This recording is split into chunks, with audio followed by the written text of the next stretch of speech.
Hi everybody, how are you?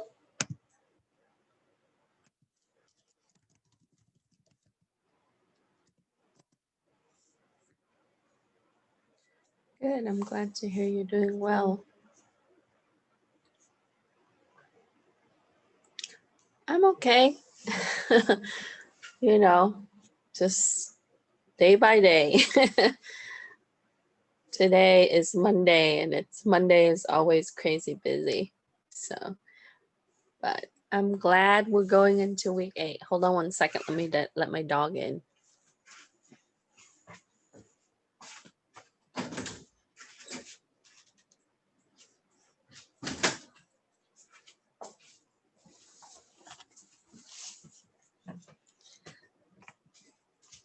Okay.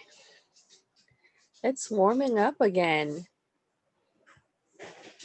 So let me get my files open here. So if you can please access Canvas and download your Unit 8 notes and assignments.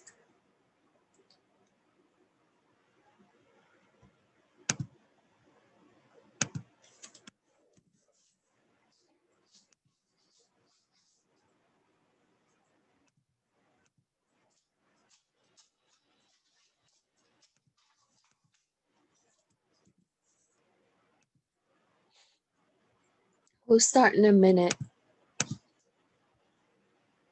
So before we start, I want to let you know that as I mentioned before, I am being reviewed for my annual improvement of instruction. It's called IOI. And with that, they will send out a survey, which they probably launched that already. If you can please access the survey by the 17th, it's going to arrive on your email, and put in your feedback as how I'm conducting the course, what you like, or if you don't like something, you can mention that there. What we do is we have a meeting afterwards in November to talk about my performance with everything else that relate to my instruction and my role in the college. So if you just take a few minutes and do the survey when you can. I know that the dean asked me to ask you, so they have launched a survey and it needs to be done by the 17th so they can get the data, and then they will have a meeting with me. With that, I have to submit additional documents, self-reflections, and other things. So that's the process. And every faculty in the college has to have some form of review one way or another. The part-timers, they have their own review, and then the full-time faculty also have their own review. But under the tenure track, we have to do it every year. And after 4 years, the faculty can be voted into the tenure track or not. So it depends on the performance. So I just want you to know the process so that way you're aware of it and the survey that needs to be completed. Okay. If you have any questions or anything, please let me know. Mr. Fass is assigned to observe this course, and he might access it outside of the time that we have. He's looking at Canvas and he's looking at other areas, including the videos. So he might pop in the next couple of sessions live. So I just want you to be aware. And we just do things normally, okay? All right, so this week we are going to talk about exciting things. I really love this part because it allows you to design your program in a modular components. If you're familiar with Java, it's very much like designing packages in Java, as you learn in CIS30A. And when I teach that, I try to make it where student would use packages to break their program into smaller pieces. And it allows us to really think about efficiency in programming. Um, why is this important from a security perspective? Not that only you're learning the programming concept, but you're really gonna see how we can have sub programs as modules to be able to create a larger program for networking, for security, for web applications, for IoT, all different areas. And if you know how that's created, you can investigate it. You can look at where things are stored. You can look at how the program is designed, especially when you're doing web app assessment. So, and a lot of the tools for assessment is really written in Python. So, this is a good way for you to understand the background of it and how it's created. So this week we're going to go over uh, the next chapter, which is 14 and 15, and I'm going to go into screen share. Okay. So in these chapters, first to start with chapter 14, it talks about module, and module is a major component in the course outline of record.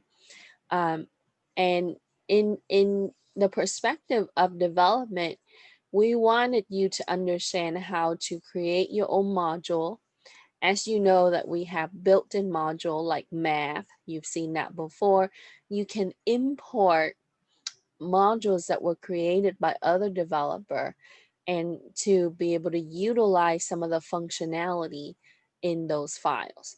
So a module really means that it is an extension file, and you can use it to invoke the functionality of those files. So for example, a module can create 100 different functions for, let's say, math.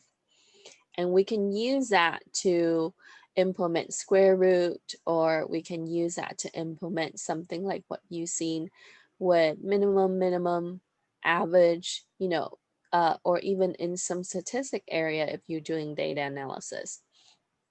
So a module can be customized or created by the developer, and you can also use the built-in module with the Python. So really what it is just a file. So basically you creating a program file, something.py, and you can name it pertaining to the objective of that module.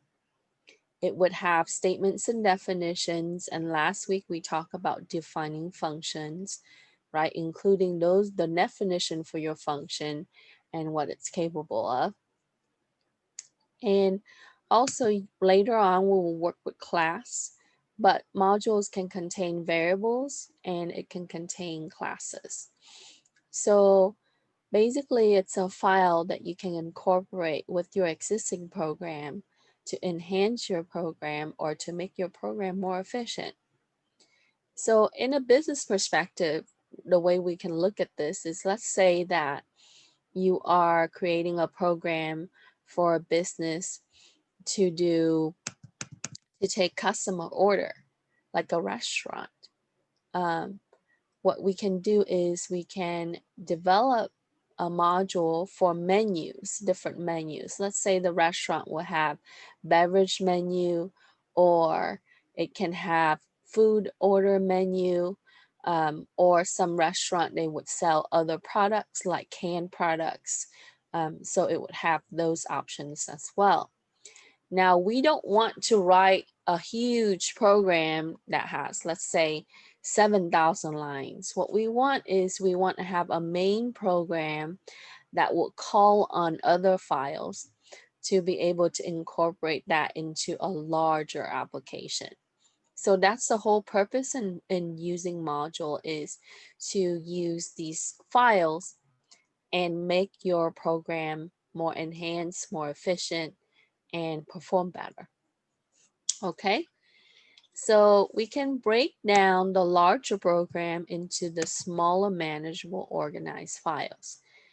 And the way we can do this is we can create specific program for specific functionality.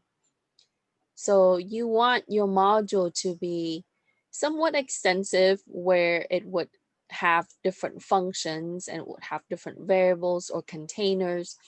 And then you can use that file, right, throughout your main program to really make it a larger program. So you would also have body variables, functions like what we would talk about, and you simply use import. We saw some of this already last week, right? When we talk about deck, double-ended queue, where we import collections, and that was a built-in module that we could use. In the past, we use import math. And so you've seen some of this being done, but today we are going to make our own. Okay.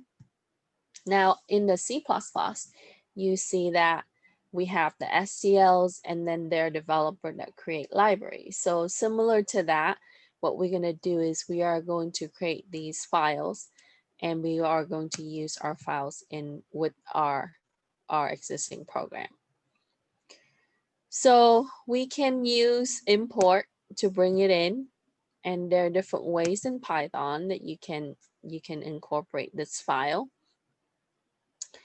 And we can make it where it's easier to solve the problem. So from a troubleshooting perspective, we can see where it is that we need to troubleshoot. Instead of going through a huge set of code or script, we can narrow down the individual problem and say that this is where our issue would be, and fix the problem in the right area.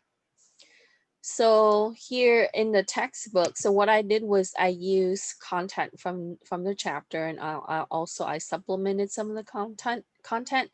So you would see that in the book it talks about, let's say that you want to create a module to print a city with the zip code, then you can simply name it, give it a name like my city, and with Python we wanted to use the file extension py, right, .py. So with this, what we can do is we can have the module and use the name of the module to incorporate the component from that module. And the important area that you need to focus on is to think about where you place that module. So if you have a file, a program file, let's say that I create a program in the past, we've seen this, right? I would put it in a folder, in a directory. So what you want is you want to place your module in the same directory as your program file. So that way it would quickly find it, and that's an easier way to automate the process instead of setting environment variables. So if you took CIS30A, a big part of the first week is to set up the environment variables. And in programming, it's not different from Python to Java. So with that, we have to set the system environment variable where it can find other files to be able to compile or to run the program. So as the interpreter, it's going to search the file system looking at your current directory. So it's important that we place it in the same folder as our program file. Okay. Now, when you run it, you have to run it as, using an idle. We want to open the file and then we wanted to run it. And it's going to associate our program file, our main program, to the module because they're in the same folder. Now, if you run it from shell, you have to set up the Python path environment variable, or what you can do is in your main program, you have to specify where that file is using the / for the file path, where it's located, if it's not inside that same folder.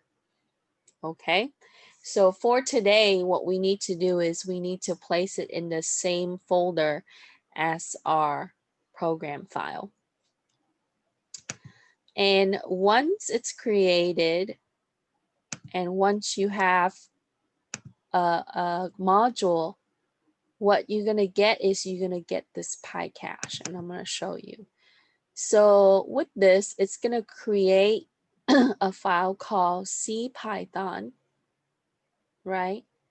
And this CPython just that would be used for your module file. So it's slightly different than your regular Python file, right? So once you created the module and imported that module, what Python's going to do is that the interpreter is going to create a directory called PyCache, and it's going to use the file called CPython to be able to add to your program file. So what that is, we want to use a module for something that we would regularly use in our main program. We would have functions that we would frequently call, so that's why it would cache it, so that way it can quickly access that. Okay, do you have any question? Okay, so let's take a look at your assignment.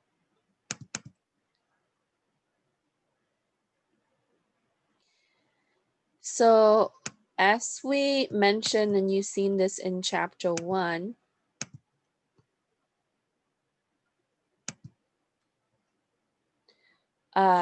the purpose of modules in Python is used to divide a large program into small, manageable, organized files.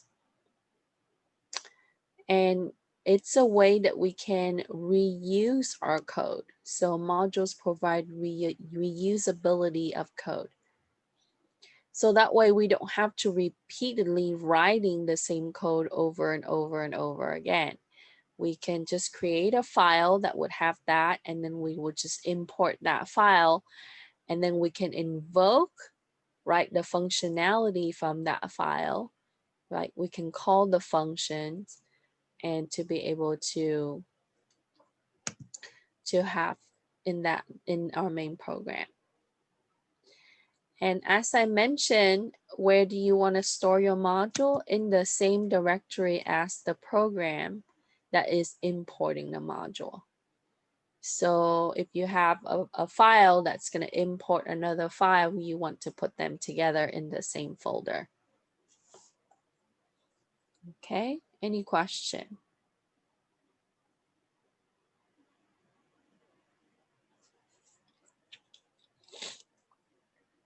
Okay, no question.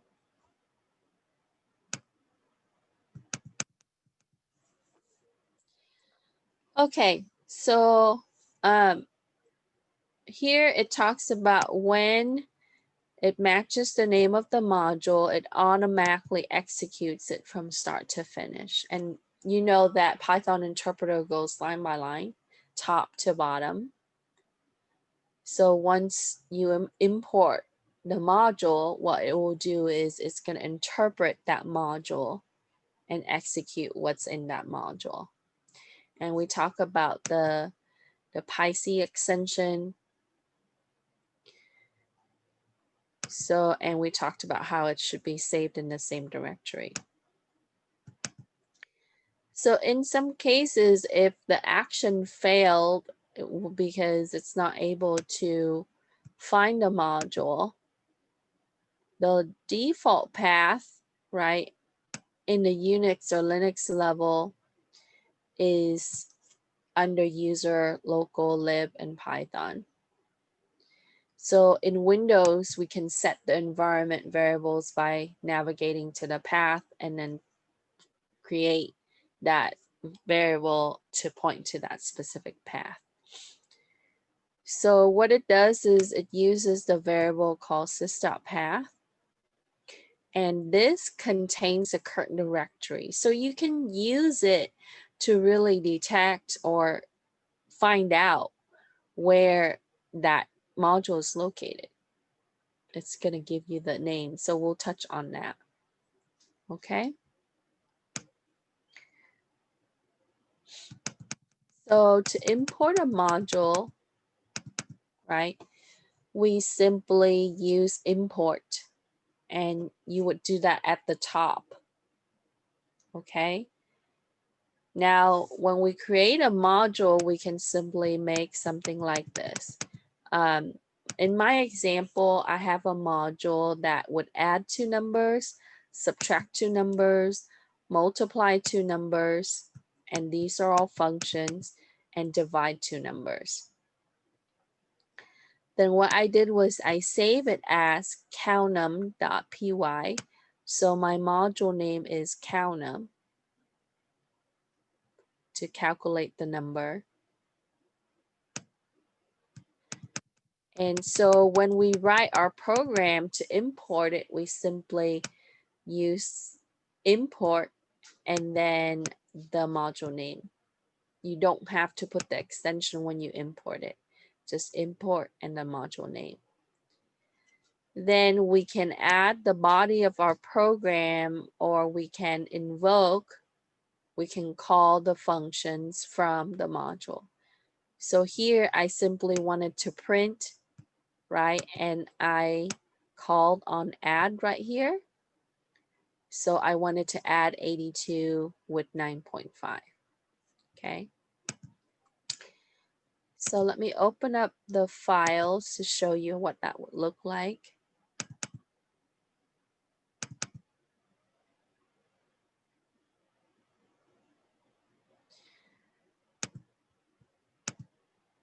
So here is my module, right? And we call this countum. And we simply just have it add, subtract, multiply, and divide numbers. And these are my function definitions. Then I also have my other program that's stored in the same folder, of course.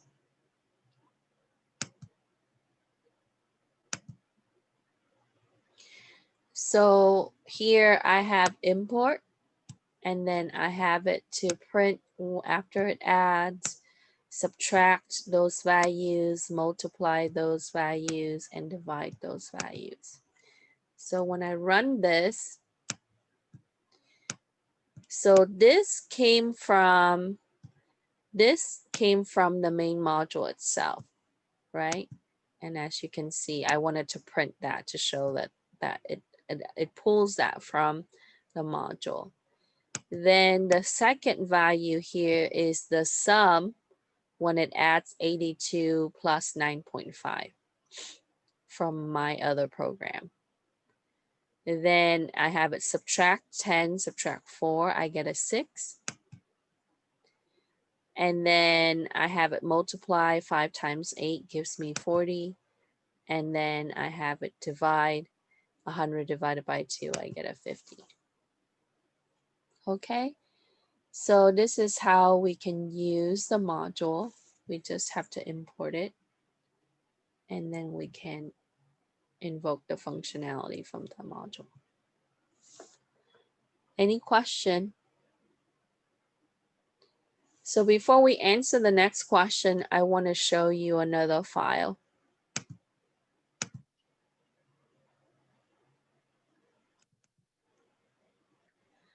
So alternatively,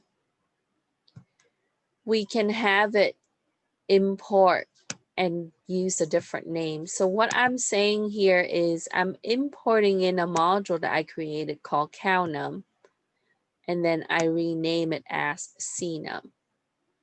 And then since I rename it, I would use that here with the function and then my arguments. So when I run this, it's still gonna pull up, right? The module that I originally, the content of the module that I had created. And then since I use the function, it's gonna give me the output there. Okay. Quick question, what would be the purpose of doing something like that? To do it like this, Yeah, I to guess, change the name. yeah, so if you want the name to be a little bit more relevant, if you want to re-identify it, this is just another way that, so what it's saying is that you can create an identifier and it's still gonna point back to the address of that module. When I read the documentation on this, I just, they showed this example, but it's just a way that we can rename the module. So let's say that if you have a very long, lengthy name in the original module and you wanted to rename it to something shorter that's easier, you can do that with Python. Okay. Okay. Like what All they, right. yeah, Thank the you. example, the example in the documentation, they have it like as Fibonacci. And then instead of typing out Fibonacci, they rename it as, Fib2 or Fib3, and then be able to utilize it. Okay. Can you show the calnum module code again real fast? Yes, right there. Thank you. You're welcome. And you can also find that in your notes too. I copy and paste that over. So I simply just have definitions of the functions and the body of the functions. And all of these have return. And then I simply use it with my other program. Now, you don't need to import it multiple times, right? You only need to import it once, and you can always, reload. And later on in the notes, you can see that we can reload the module as needed. So every time, let's say that you close the program, you want to, when you run the program, it's going to see the import at the top. But in the case where you want to test, you can always reload the module, because it's not efficient to just keep importing it every single time. Right. So this is just another example that I would use. And so I want to show you. So this is the first one, okay, where I do a print and an add. And then this is the second one where I did the division. Okay, so that's not the only style, right? We have another way to do it. So let's say that you only want to use one of the function from our main module, our module here in your main program. And so there's a way that you can specify that with Python. Okay, so I'm going to open up my next one.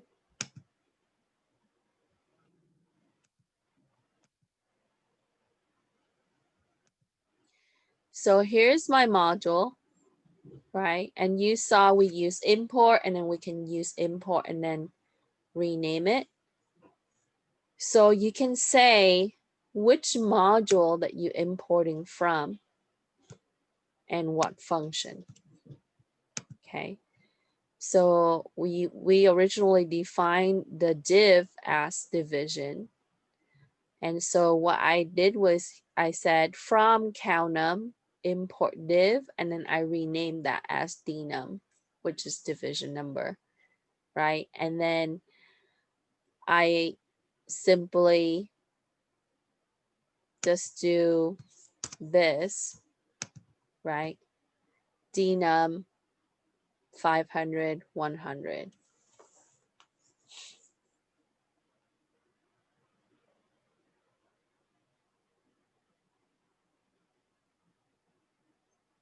But if I wanted to see the output, I have to print it or something, right? So this just to show you that it is possible to write it like this, right? But if you import in the entire thing, you can just have it ready so that way you can reuse some part of it.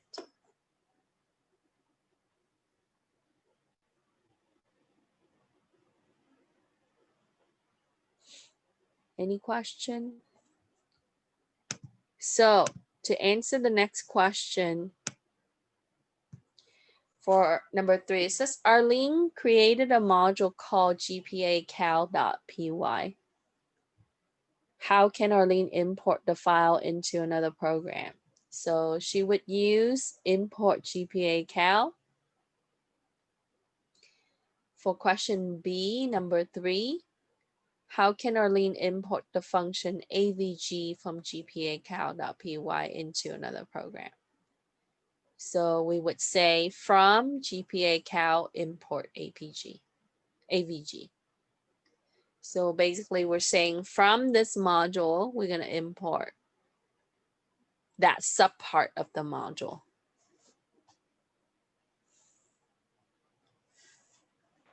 If Okay. she wanted to use it in the program, she would do. I don't know how to pronounce the name of the module, but it'd be that dot average, right? AVG. Yeah. So what? Yeah, if you wanted to call the function, yeah, you would do dot avg. That's correct. Okay. You can do it that way too. But what we're doing here is we're getting the sub part of it to start, and because basically it's saying that instead of the entire thing, we're gonna only use that sub definition, like a small section of it. Okay. So there are different ways to utilize the module, and as you can see, right? So when we simply do the import, that will be just get the whole file. And then if we want part of that file, then we can specify that. We can always rename it too. We can rename the subpart as well.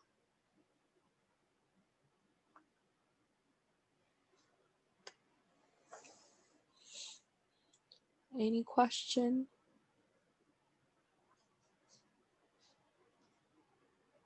So Dr. Nguyen, Yes. when we usually use the import function, is that's like it's just used to save time from Yes. Okay. Because possibly that, all the ones that we've been using, basically there were files that were created by other developer. So for example, like the math file is very large, right? So instead of writing the function to calculate square root or to use exponent, we can use an existing one that was created by someone by importing it in, right? It saves time and it saves effort. So instead of writing like 7,000 lines, we can reduce that down to a shorter program by importing another file into it. Oh, okay. And then where do you usually find these files? Are they're already pre-made or? Yeah, there are some that are already built in, right? Like I mentioned, collections, Yeah. math.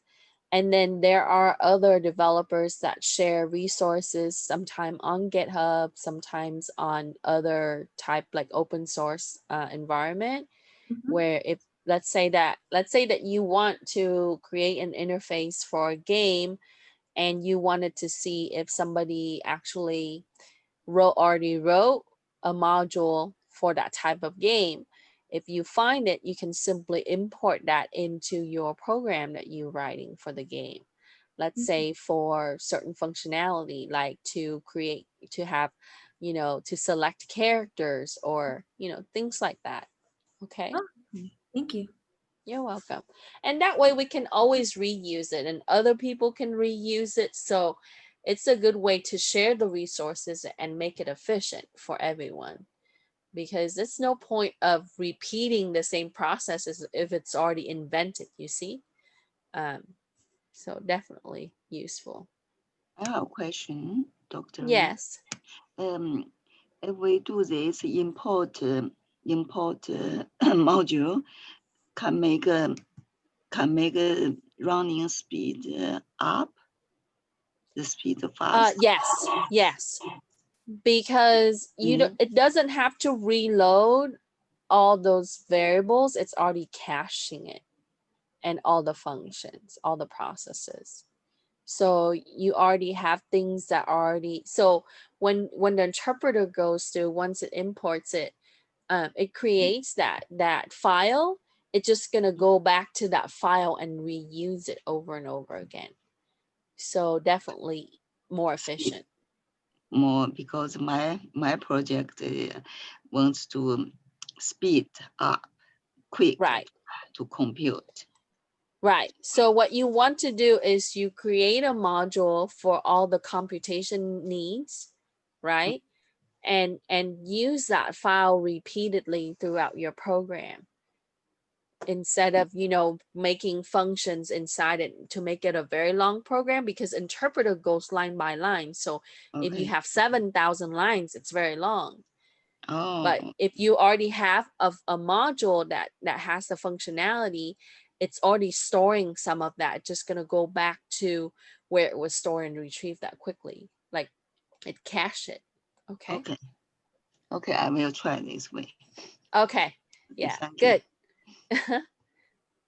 So Michelle put in the chat that, you know, things about 3.9.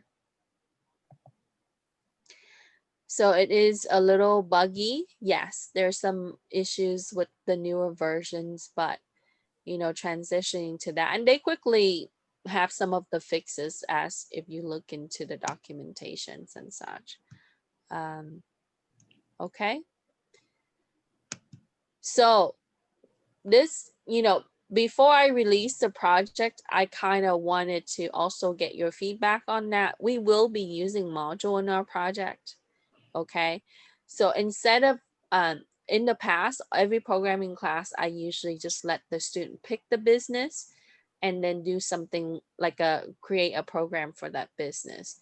I think this time for Python, I'm going to give you category for the business, and then you can pick from there. So I know quite a few students are interested in games, so we can do more, we will learn some interface, but we can do a full on console-based game. And you can do great things like, you know, Hangman, Scrabble games, some stuff that's going to be easy, dice game. Or if you wanted to do something that's more business or security oriented, you can choose an option in that, but you have to fulfill all the requirements that I will list, right? Like variable using lists, you know, having input output, creating functions, using module, etc., etc. Okay, so you will have a list of fulfill the requirement, and I would use that to grade based on the rubric. So this is what I'm thinking of doing this year. And then you do have an option to work in small team. So I'm talking about maybe with another person, because since the class is so small, I don't want huge groups where some people are not doing anything. So that's what I'm thinking for the project, to incorporate modules, so that way each of you can work on different parts of the program and be able to tie that together. And if you want to work by yourself, you can, but you know, reality is that this field, you have to work with other people. So, you know, any questions with that? Okay, no question. Oh, well, if you can think of it, we can talk about it at the end if you like. So let's talk about the next part of the module. Okay. So here it tells you that how you can go about troubleshooting it if it's not running. We show how we can import. So another way that I didn't share with you through the example in idle is to use something like this: from countum import asterisk. Okay, so you can say that which module that you're importing from and everything from that module. Now, by practice, this is not a good way to do import of the module, because, and it says right here that it's frowned upon because it's just not readable, good readable code. So you can just simply import module and that will be fine. But this is another approach. Okay, it's not commonly practiced, but it is another way. And then we saw how we can rename that. And then I highlight here that because of for efficiency, we only want to import it once for the module. So you might have like 5 modules or more, right? You would just do import for each of the module and you only need to do that once. Okay. Now, if you change the module, you must restart the interpreter. So if you modify and if you change the module itself, you have to rerun it. Okay. So that way we can test it interactively. Okay. Any question?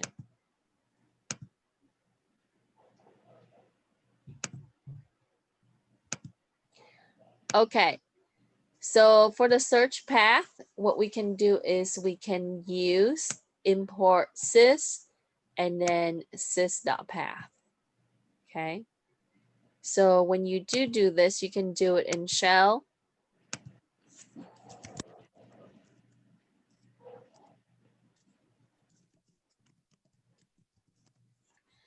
And what that does is it tells you the path for your packages or for your module.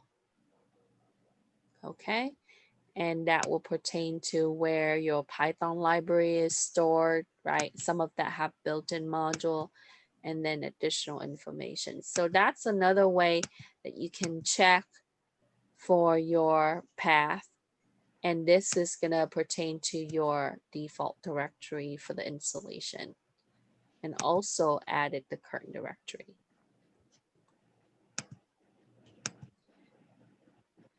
So the next part, it talks about dir, built-in function. So let's say that I import in the module and I can, in shell, I can use dir and that module name to find out all the definition name for my function. Okay. So here, what we will do is I'm going to go ahead and do that so you can see. And then we can say dir countum. So it tells me, right, here are my function, the name of the function that I created. Okay. So you can do it that way where you can check that in shell and be able to identify, because you might have a lot more than a few, right? You might have 100 function that's created inside that module, and then you wanted to see how it's named, you can do it that way. So to answer the next question, you can say, it asks you what is the built-in function that allows you to find out the function names that were defined inside the module. You would do dir.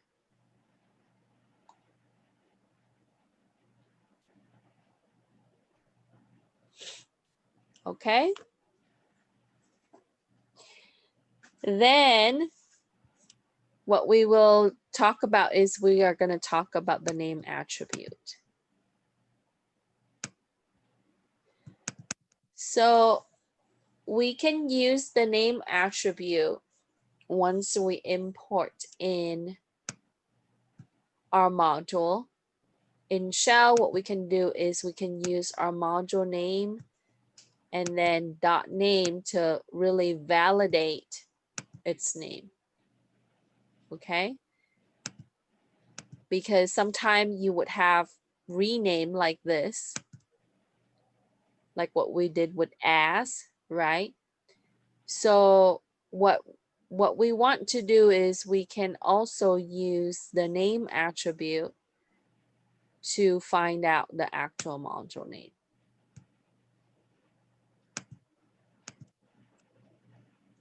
So as I import countum already, I can do countum.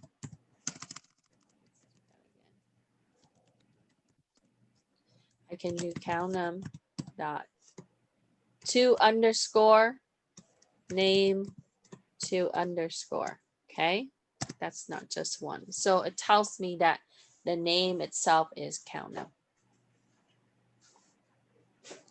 Okay. Any question?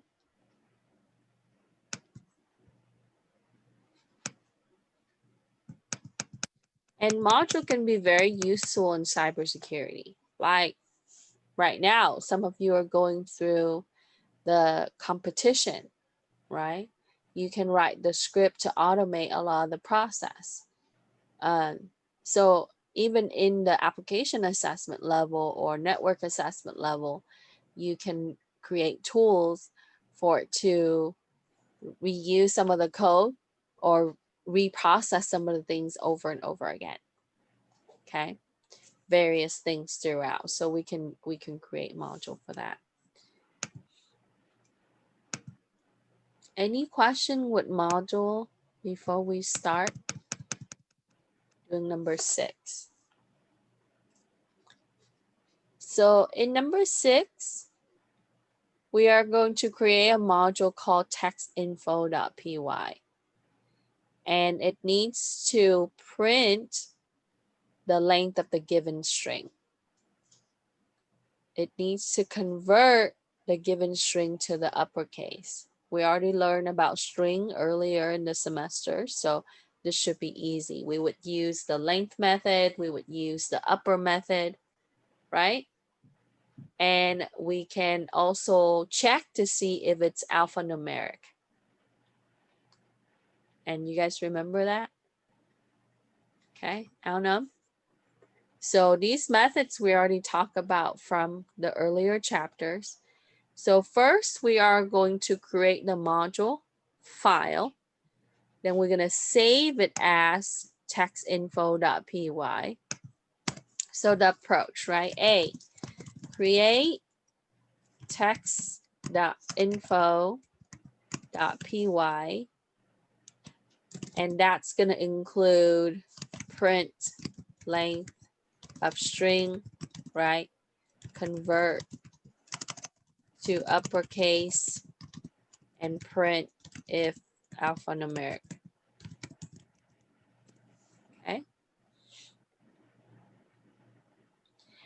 Then we are going to write a program and invoke functions from module. Okay. So those are the 2 tasks that we need to do for number 6. Any question with 6? Yes, I tried that, and in my file, instead of calling it, I just imported it and it ran. Is that right? I figured I'd have to call it to have it run, but I just imported it and it ran. Yeah, it should run because you have the methods incorporated, right? But you also, yeah, if you should invoke it though. So I'm gonna show you mine, and then once that's done, everybody could see, and then maybe you can show me your programs. Okay. All right, so let's I'm gonna close some of these just to let me save this file.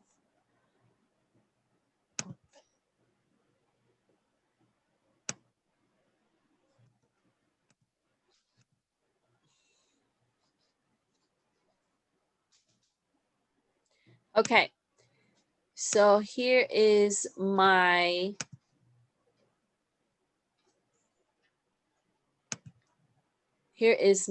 program, right?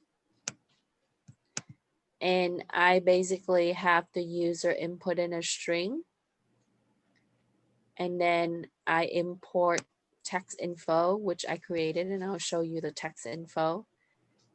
And the way I have my function is it's called do something. Sorry about the name. So let's open up the other program so you can see the module.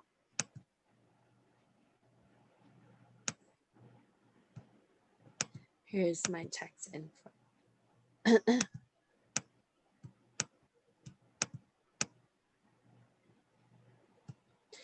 Okay, so I have defined the definition. I call my function do something, and I wanted to pass str because that's where we store the string. And then inside it, I just do a print length string. And then I print string upper. I print string is alnum. That's really easy. Okay. So build both programs. So here, this one when we run. So here is the enter a string. So let's say hello 3. Okay. And it tells me that there are 6 characters, or the length of the string is 6. It converts hello 3 to upper, all capital letters. And since I have it with the number, it tells me that it's true. Okay. Any question? Does it matter if I put the input in the module or in the program that's calling, importing the function? I think module should be used with functions, and then your program should be more of should have the interface capability. I see. Yeah, at this point, not so much, but if you think about the separation in that, because you want to use that module for other programs too, not just this program, right? Okay. Okay, other questions? And sure, we can add more to this, right? We can check to see if it's digits, etc., etc. So let's say, what would this be useful for? Well, we can use it to check for user input, like in a form. We would use it for other type of things that where people would fill out, or we can check for certain characters with that string, etc. So we can expand this module. When you edit the module, you have to reload that module, right? So this is on a simpler scale, so that way you can see it. So let's say that you have a very large program, possibly for web application, and you have different forms, let's say for customer service, customer reviews, etc. And you can create a module just to validate some of the fields and some of the things that the customer input. Okay. Any question with number 6?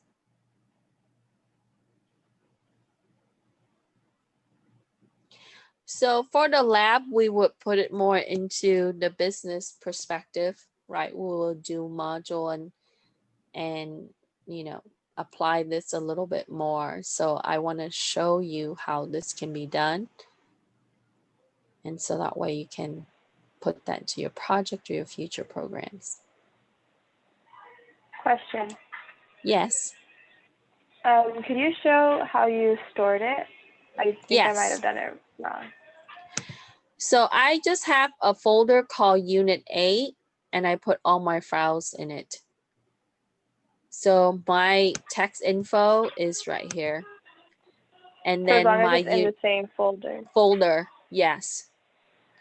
It has to be in the same folder. So if you put it in different location, it's not gonna work. And don't run it on shell, that will not work. So you have to make it 2 files and run it from the files.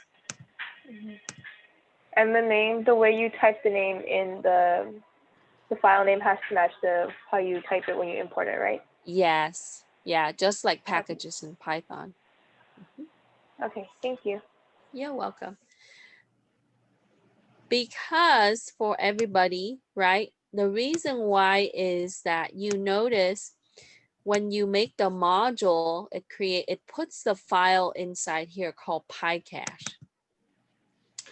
And in the PyCache, you notice that there it is, the CPython file. And it would use that.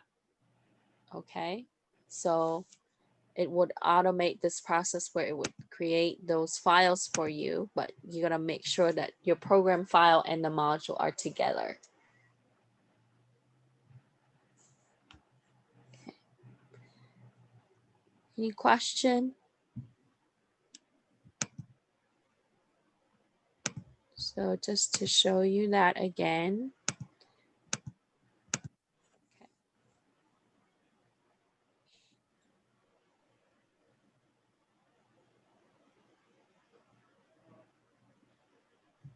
Okay, so this is number 6 from our assignment.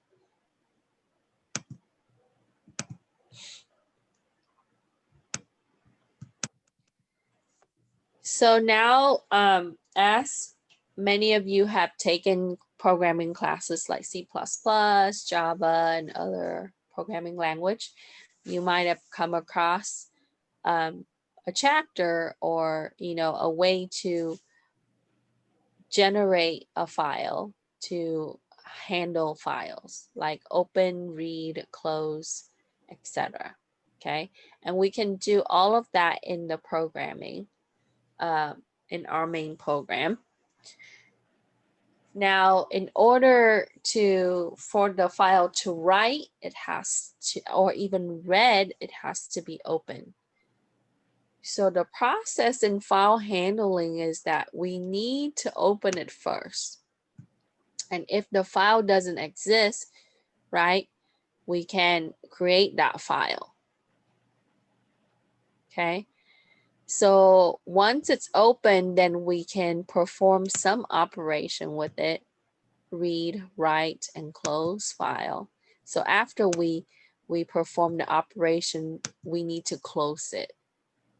Okay.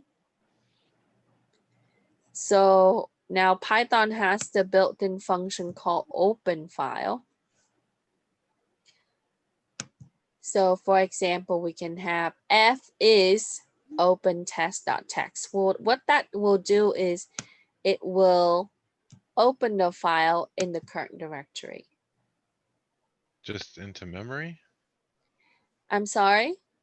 It'll open it into memory? Yeah, so if you run it in shell, it opens it in the default Python path. But if you have it the way I have it, where I already have my idle open and I created the file in here, right? And I make a new program by saying this file open and then start writing, file new. What it will do is it will create it in the current directory with the rest. Okay. Okay. Yeah. But if you do it in shell, it's gonna create it in the default Python directory with the rest of the folder with the lib. Okay. So now what we can do is we can read, we can write, and we can append. Those are the 3 main functionality, but there are more. And I gave you the table in the later area. So the default mode, if you don't put anything, it's going to be read, R. And if the file doesn't exist, what we can do is it will create it. Okay. So what we can say is we're going to try to open a file and it doesn't exist. We can create that file. Now, here is an example of you can open it in specific path. So for example, in this one, we're opening README text file and it's under Python 38C. So you can specify the full path, put it in the quotation mark. Okay, now we can read it. So the way that we can create this is that we can make it into different files. And with Python, we can have it under binary files, or just a regular files like a text file. Okay. Now in the binary mode, it's only going to return bytes because it's non-text, like images or executable. So when you deal with images and executable, we can refer to that using the binary mode. Okay. Now to write in text mode, you can do a W, or a way that we can also read, we can say mode is R or W, right? So we first have to open it, then we can do a read or write.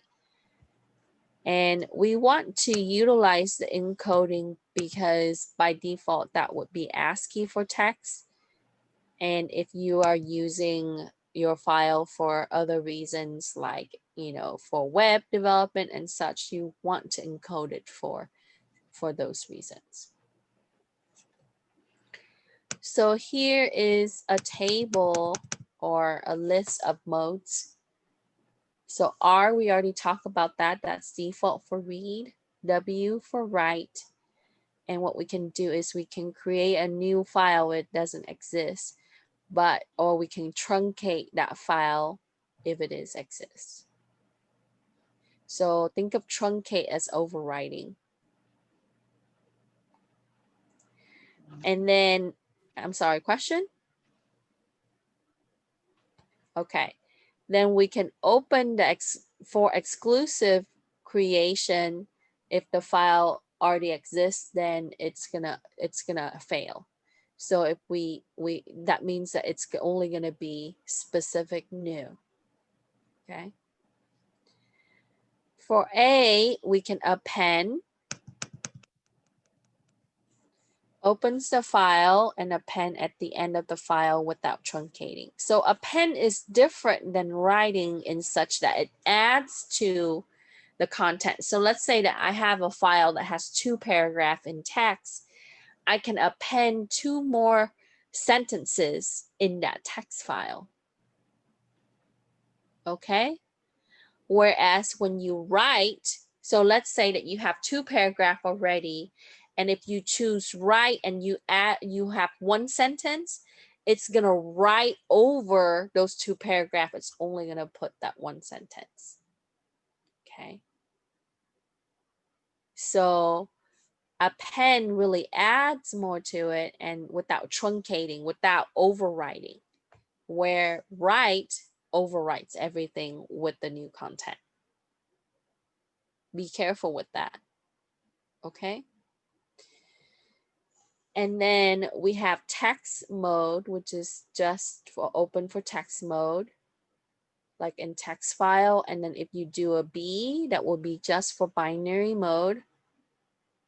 And then a plus, you can have it to do read and writing. So you can combine like R plus W. So if you're familiar with permissions in Linux, it's similar to that. Okay. Any question? Okay, so here's a little bit of information about the encoding. The default encoding is platform dependent. So for Windows, it uses CP1252, but UTF-8 in Linux.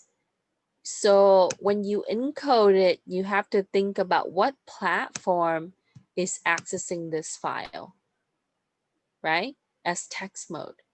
Is it gonna be compatible with the platform?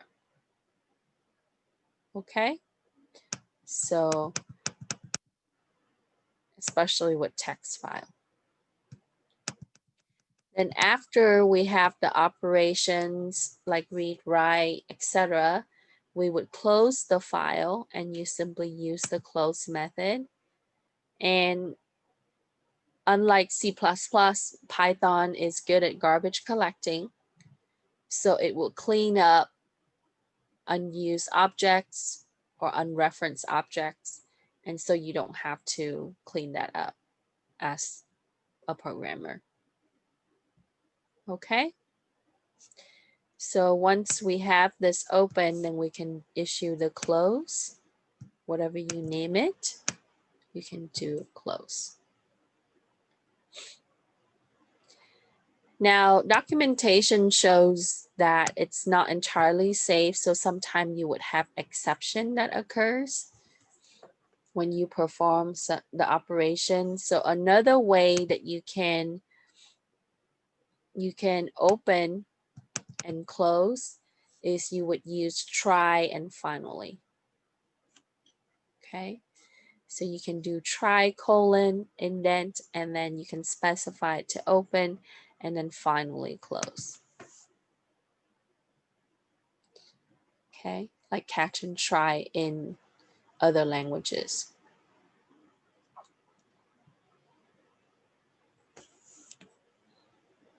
Okay, so in this, that kind of prevents some of the issues that you would have with exceptions, so that way the file would close properly. Otherwise, it's just going to hang out there and stay open.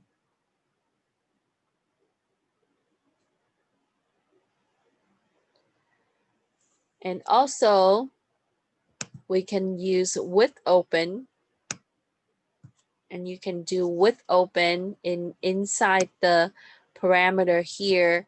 You would put the name of it, the encoding, and then ask how you had declared it. Okay. And then after that, we can do read, write, etc. Okay. So now we can answer number 7. What are the file operations for Python?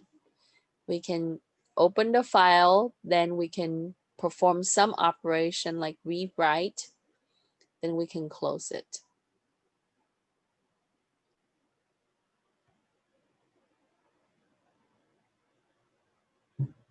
Okay, so before we attempt number 8, I want to expand a little further on W and the mode.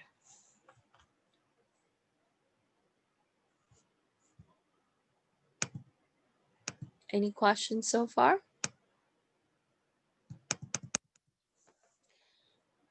No question.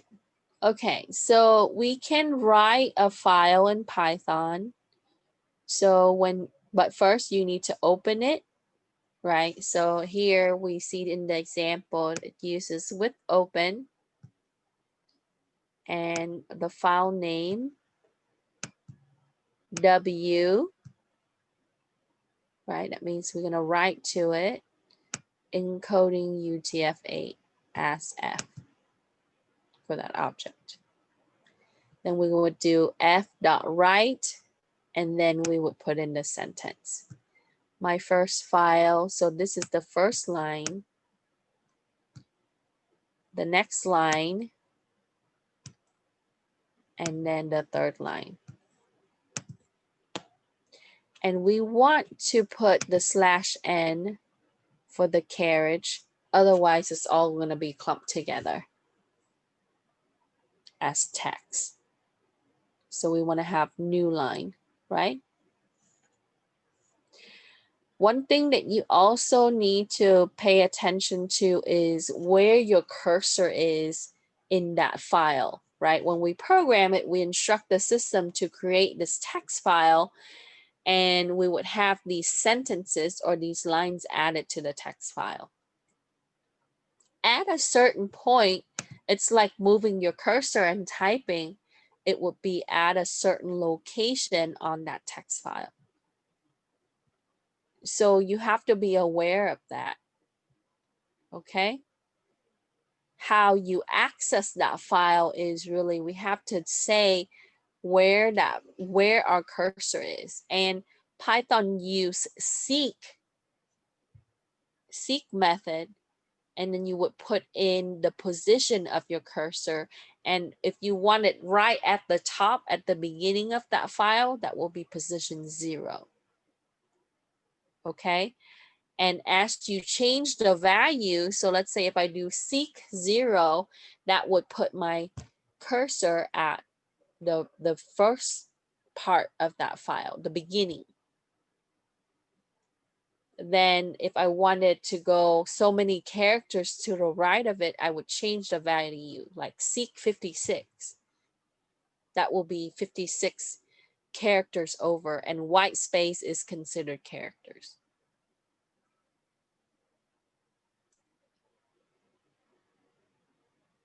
Okay, any question?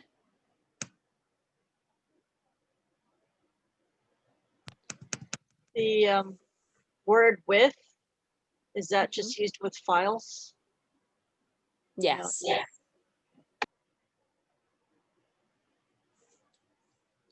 So for the program, we can create the file, right? If it doesn't exist, it will make it.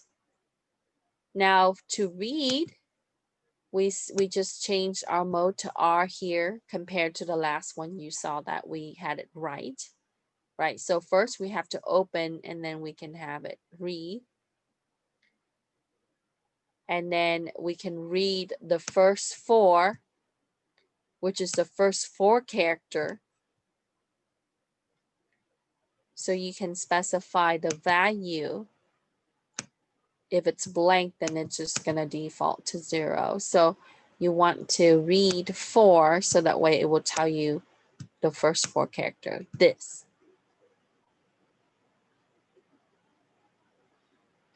And then after that, our cursor is here, right after the S, so we can read the next 4, which is with the space. So be aware of the position of your cursor, and then we're going to read the next part. So we're going to say read, it's going to read until the end. And it's going to give you this.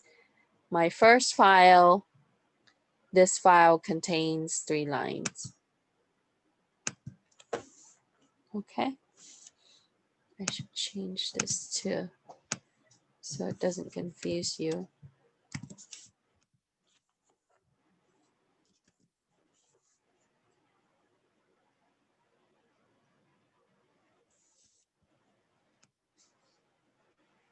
Okay, so we talk about how it returns a new line, right? S/N. So when you see that in here, you know that this part is the new line after the /N. So we touched on this when we talked about string in the first couple of weeks. You can also use a for loop to read line by line. And that is more efficient way to go through a large text file, or many lines in a text file. So it would have, this is my first file. This file contains 3 lines.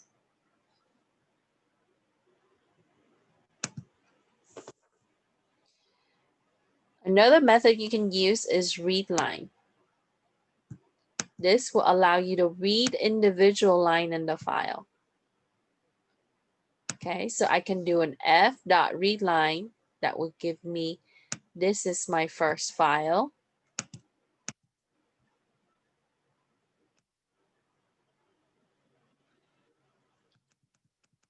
And we can repeatedly to do that. Okay.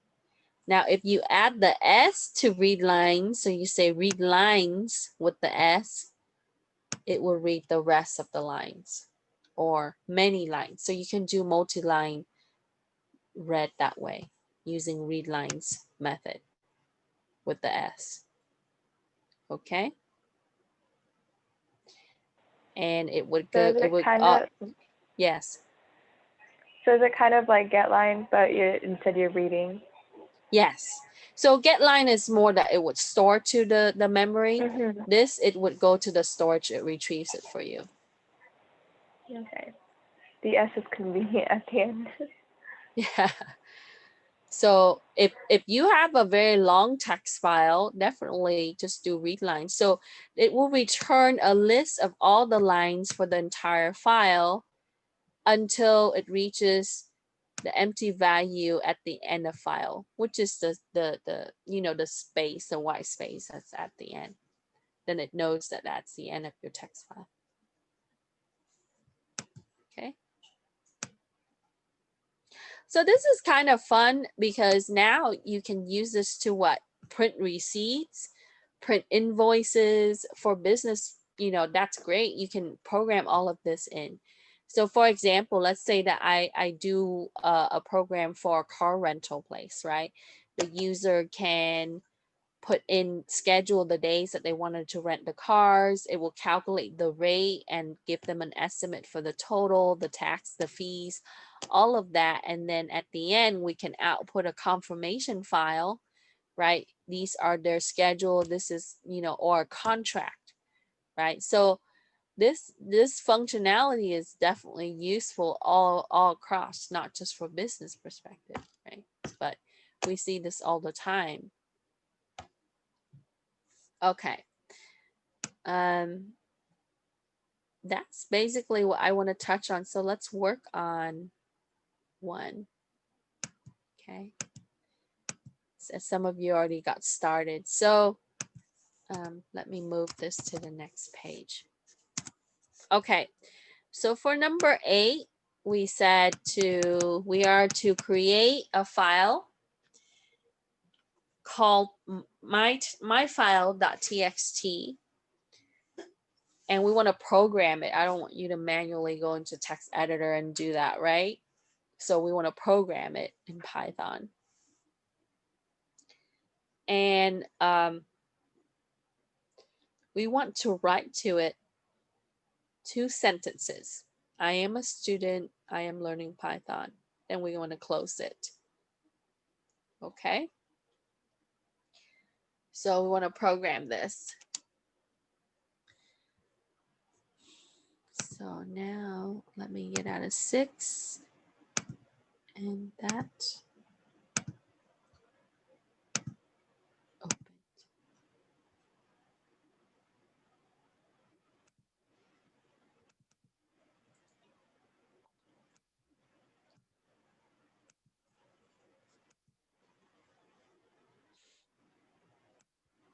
Okay.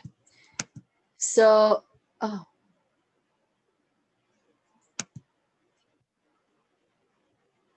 Let me see if I mislabeled it. Sorry.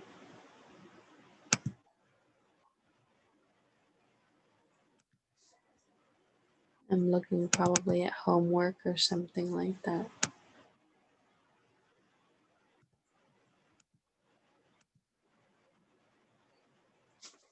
Okay.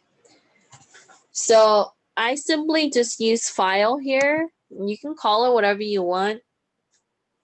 F, right? So I use file and then we have equal open myfile.txt, and you can use the with open. You can do the other ways. That's fine too. Okay. So since I don't have that file, it's gonna create it for me and we're gonna write to it. And then we are gonna issue the write. I am a student. Remember, we wanted to have the new line after that. And then it's going to write the second sentence, I am learning Python. After we have these sentences written to the file, we would then close it.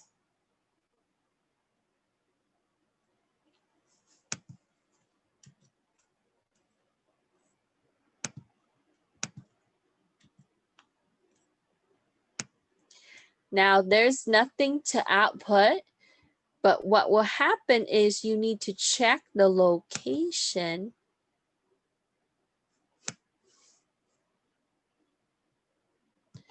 where that would pop up.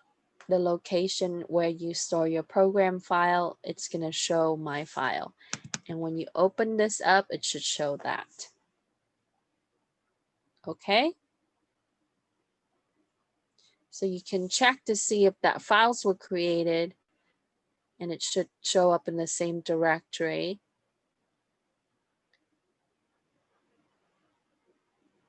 And we would want to validate that unless you specify a print inside your program to say done or something like that, finish, then we know that it was created. And you see this with the application, sometimes it would say file printed or give the user some kind of message there. Okay.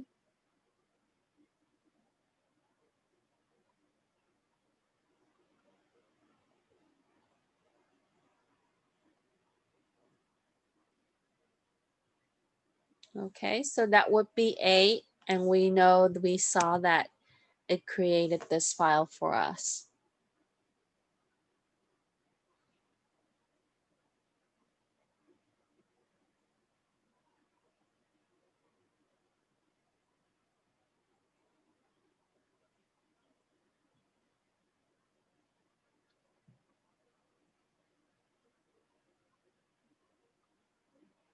Any question with writing to a file? And don't forget that we have to close it. Okay.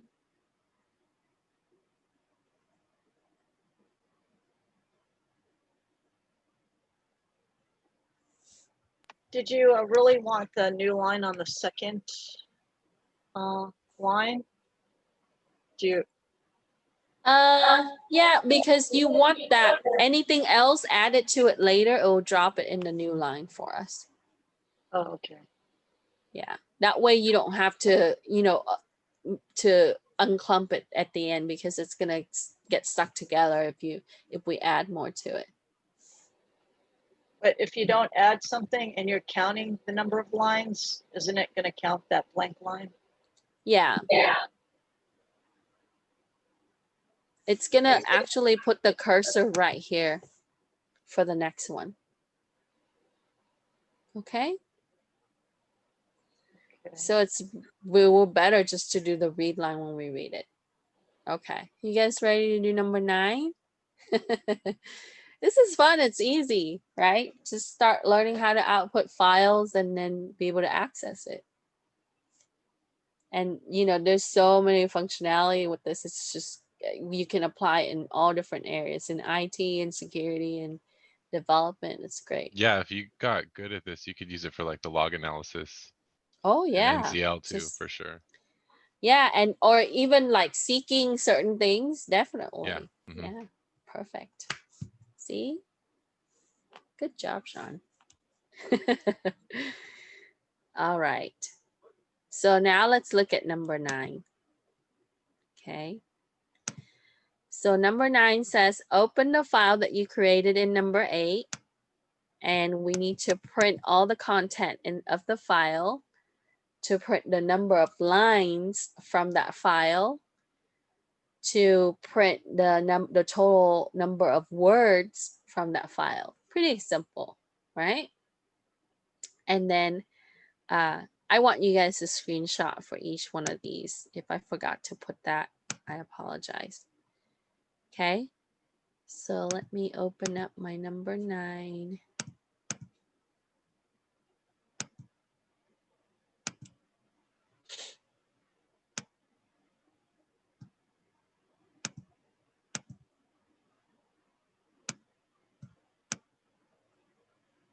So here is my 9 on the right. So I have file, open my file.txt, that's what we call it, and we want it to read.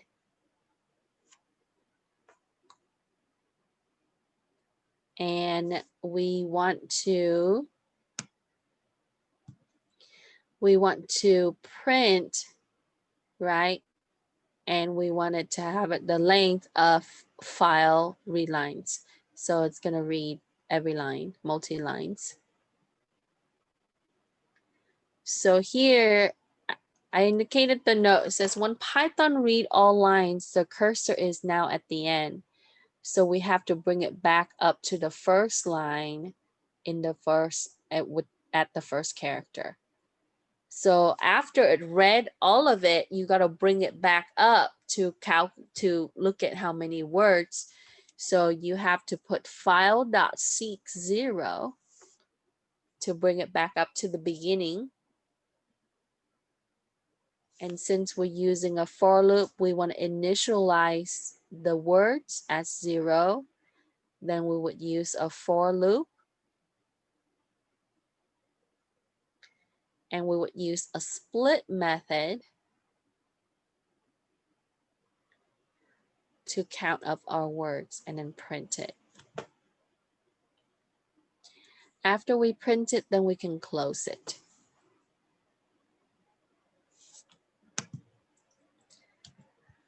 So let me move this over a little bit to the left. Sorry, when it's zoom, it's okay. So you see here that it gives me two. It gives me 2 lines and then it gives me 8 words. Okay.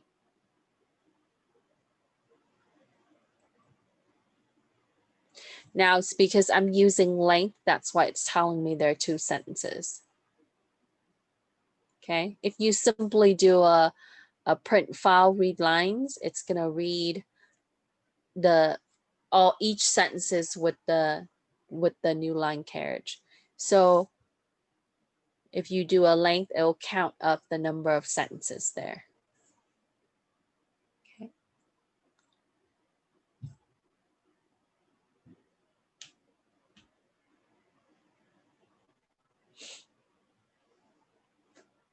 Okay, any question?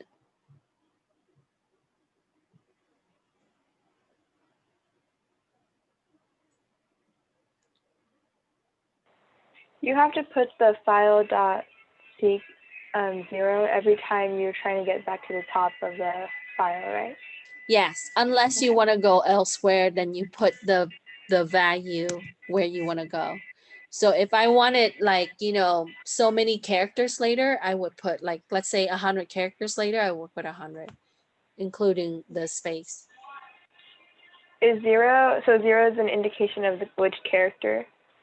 Yes, that 0 is Okay. the first, because remember it's text is string, and so that will be the first index. Okay, all right, thank you. Yep.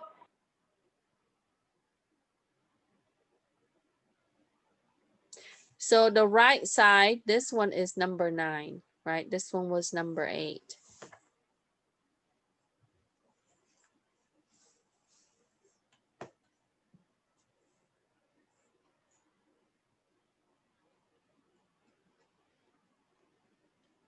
Any question?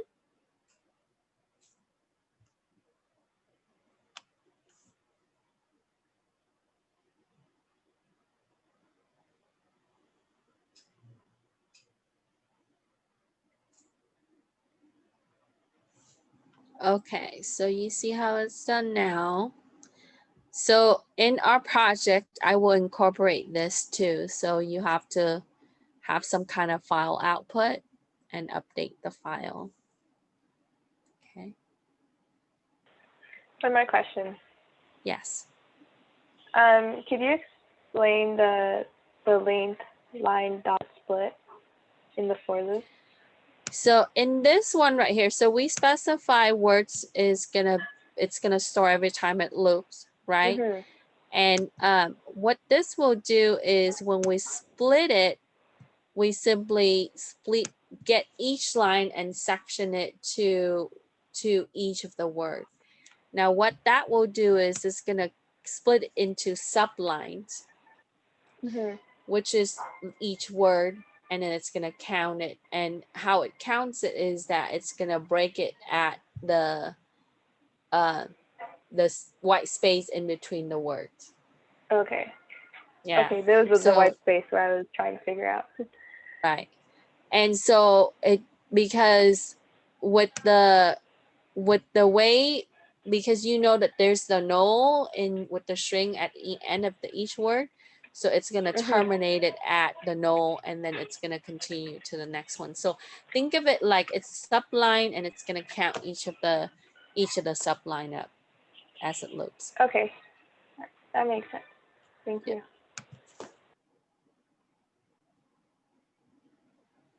So my output for this, because I counted the sentence, I didn't have it read. So I have, it tells me that there's 2 sentences and then there's 8 words. And we can verify that by looking at this, right? If you count it 1, 2, 3, 4, 5, 6, 7, 8. There are 8 words.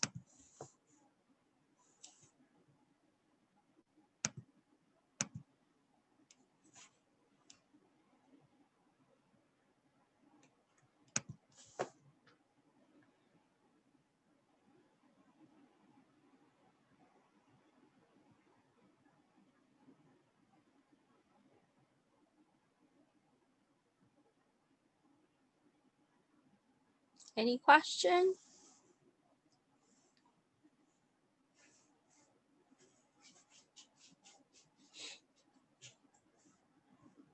Okay, we only got one more to do for the assignments. And the last one would be related to the previous.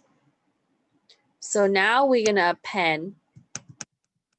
So in number 10, we would take the file that we created from exercise 8, and we're gonna add one more sentence. It says, I enjoy programming because it makes me think. Then we're gonna print all the content of that file right after we append. Okay.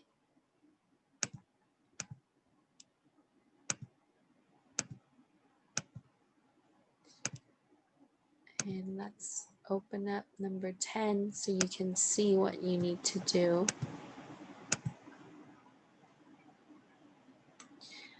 So in number 10, you would open the file back because we closed it in the last exercise. And we want to specify the file name there. We want to append. Okay. Then we would write to it. So it's going to save. I enjoy programming because it makes me think.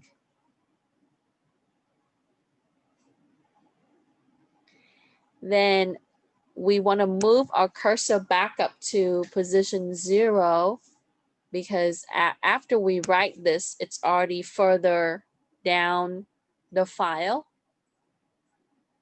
Then we are going to read it and print, and we're going to close. So here, I don't know if I can move this now. So here what you see is it tells me all the sentences. I am a student, I learn Python, I'm learning Python.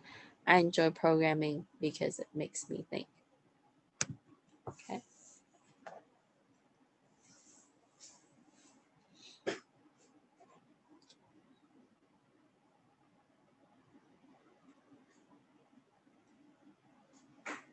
Any question?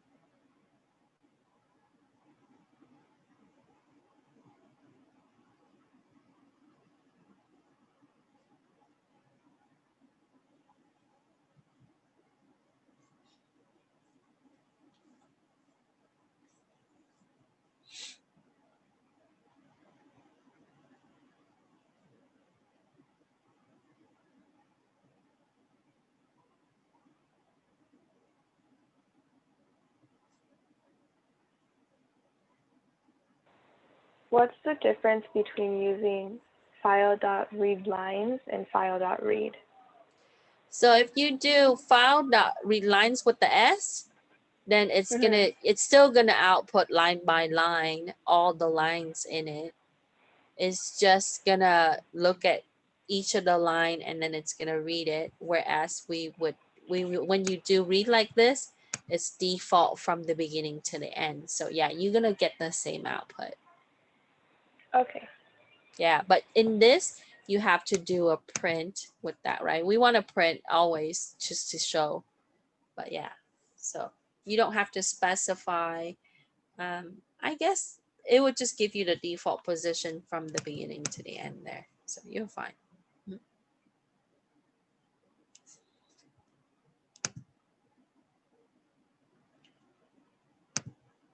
I also show you right here, when you do a read, you don't get the new carriage, Andrea. You just, Yeah, I noticed that too. yeah, because the way it read lines is it read lines how you wrote to the file, but this is read line how it's stored in the file. So when you do a read, it read it the content how it's stored, where the other way is it reads how it's written. Also, okay, thank you. also if you keep pressing F5, you keep adding the last line over and over. Yeah, it will repeat it. Thank you, Chris, for mentioning that. So just to keep doing it. Yeah, so or you can have it loop 100 times where you add that line 100 times. yeah. You can count it up. Good. Okay. Any question? Let me check the chat.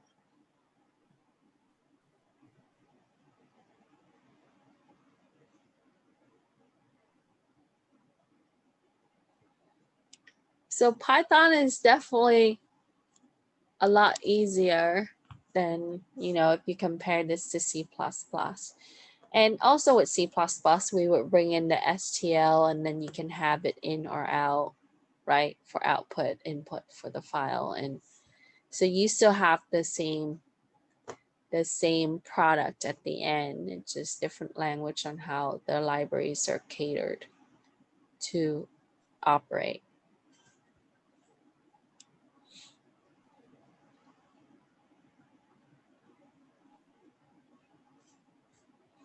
So now you can practice, right? Using this for different things.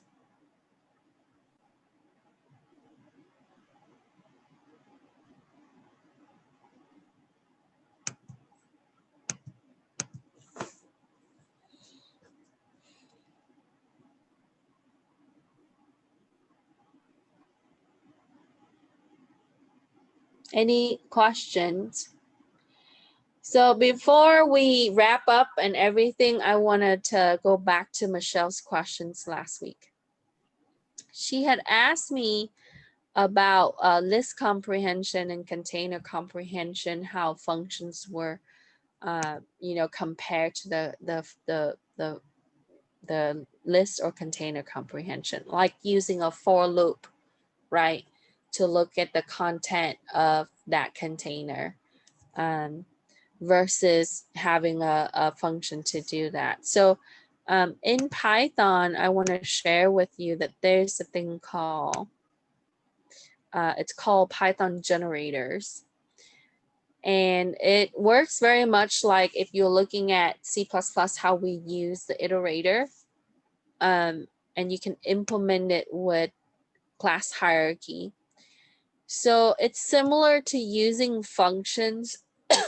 And it's a way that we can have the output like what it would do in a function. So what you see here is that they talk about why it's different than a function or how it's different than a function. So you would have a thing called yield statements. That's a little different. And when it returns the object, it does not start execution immediately compared to a function.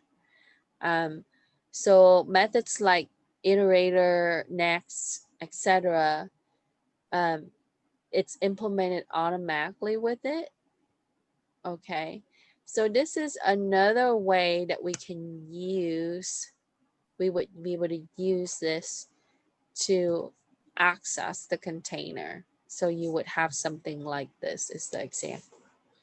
Okay, So this is a generator function that they created, so you would be able to yield a value. Okay. So she asked if we can create a function for that sort of thing, to iterate through a list, etc. And you would have to use the generator function in order to do that. And you would, instead of return, you would have a yield and a value. Okay. So you can look into that a little bit more if I don't touch back on it down the line. But this is also for programmers, I guess they have, I use some of the material because it has some decent content. Example, sometimes slightly wrong.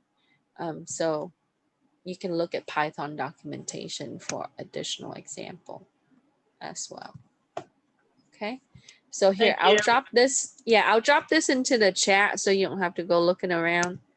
But, you know, I didn't forget about your question. I just, you know, I actually looked into it and I wanted to share with everybody.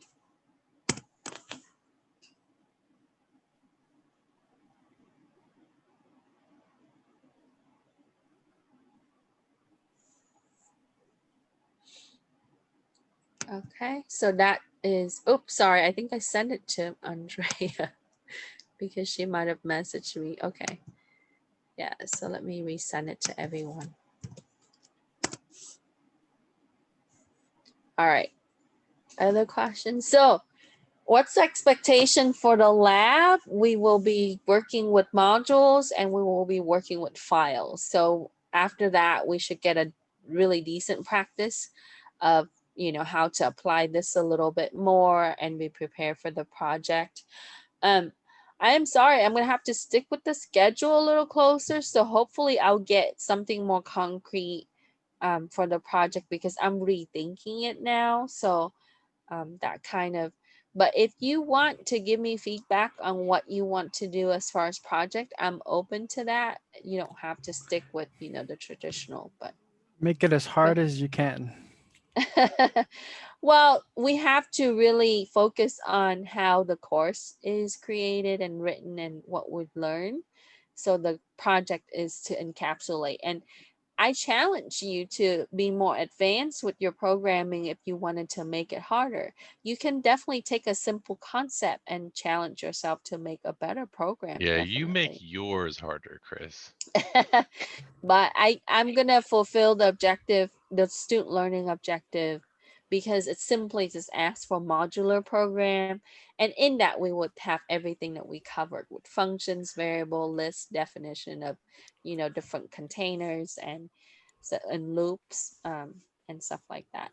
Okay, so we still have a little bit more to go, but by week 12, you should have a decent outline of what that would be as far as program, but I plan to release it by maybe next week or early week 10.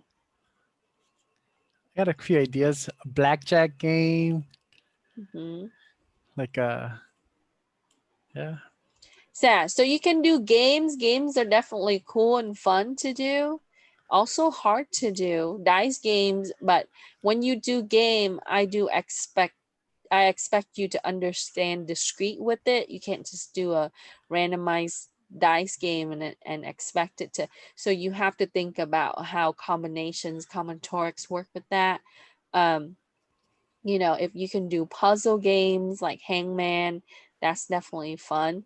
I'm sure that some of these are already floating around on the internet, but you know, you're welcome to take a look at them.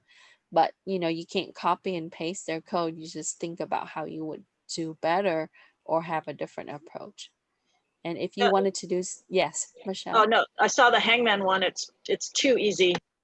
Yeah. But you can make it more a different twist on that, right? I've had student in JavaScript written a whole, you know, text adventure type of game where you can go left, go right, and then it gives you, so they implemented the loops with that. But So it really depends on what you want to get into. And I don't want to implement only games because there's some people who are not into games, so you can do other things. But if you want to do security ones, sure, that's fine. That will be good if for those of you who are going to pursue security work and such. Okay.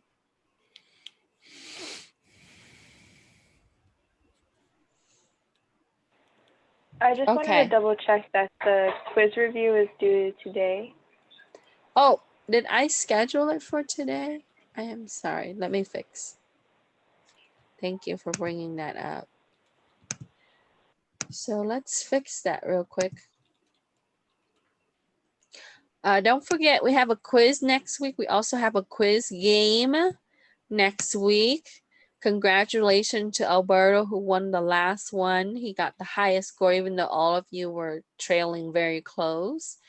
So quiz review. Let me change the due date. I think I have it on the 12th. So I meant to have it available on the 12th. Okay, so that's available today, and we're gonna have it due by the 19th. Okay, so go through all of these questions and exercises we've gone over in the assignments, the lab, the lecture, etc. So you can review them and you will see similar questions on the quiz. I will give you either code and ask you about the output, or to have you look at the error or specific things inside the script. All right, so we're gonna finish a little early. Type your name in the chat in case I don't get you from the attendance participation list. And have a wonderful afternoon. I'll see you on Wednesday for lab. Thank you, Cynthia. Thank you, everybody. All right. Thank you. Have a good one. Thank you. You too. Bye, Sean. Thank you. Take care. Bye. Bye, Cynthia. Take care. See you in an hour. Yes. See you, Chris.